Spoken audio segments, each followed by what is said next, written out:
નમસ્તે. મને ગર્વ છે કે હું ભારતીય છું. Yes, I am a proud Indian. આજે વાત કરવી છે જંતર મંતર ઉપર ગઈકાલે જે લાઠીચાર્જ કરવામાં આવ્યો હતો તે પણ સ્ટુડન્ટ્સ ઉપર, એના વિશે સાંભળવામાં આવ્યું કે is India becoming a hub for protests? May be yes. Protest ક્યારે રૂપ લેતું હોય? જ્યારે group of people are trying to negotiate or have a conversation on table અને એને પરમિશન નથી મળતી, તો it results in to mass protest, right? કે ભાઈ શાંતિથી જો અમારો અવાજ નથી સાંભળવામાં આવતો તો કદાચ વધારે લોકો ભેગા થાય તો એક કરતાં ઘણા મોઢા બોલે તો અવાજ સંભળાશે. Did government even bother to listen to them?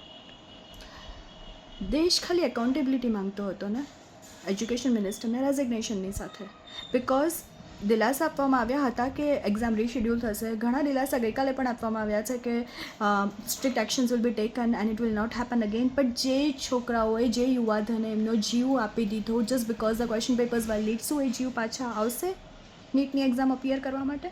Will you be able to pay for the life? No.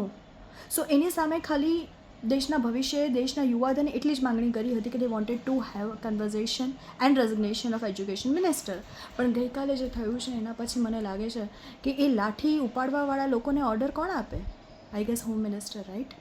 So this is national accountability question now, કે એ જે આટલું બ્રુટલી લાઠીચાર્જ કરવામાં આવ્યો છે ગઈકાલે સ્ટુડન્ટ્સ પર, ઇટ વોઝ નોટ અ, અને પ્લીઝ આને પોલિટિકલ ન કરીએ because this is not at all a political matter. It is about the education system of the country, it is about the youth of this nation, it is about their future. જેની security એ આપણી જવાબદારી છે. આપણી એટલે કે દરેક માતા પિતાની, દરેક અગ્રણીઓની, દરેક જે તે રાજ્યોના સરકારોની અને દેશની સરકારની.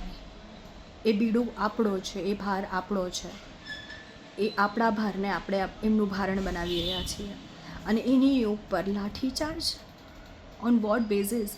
સો I think now it is not just a question for education minister. એમનું રેઝિગ્નેશન તો અમે હજી પણ માંગી રહ્યા છીએ, બટ જે લાઠીચાર્જ આટલું બ્રુટલી થયું છે, on whose order? Was it home minister? તો it is national accountability question now. Please answer the nation. Thank you.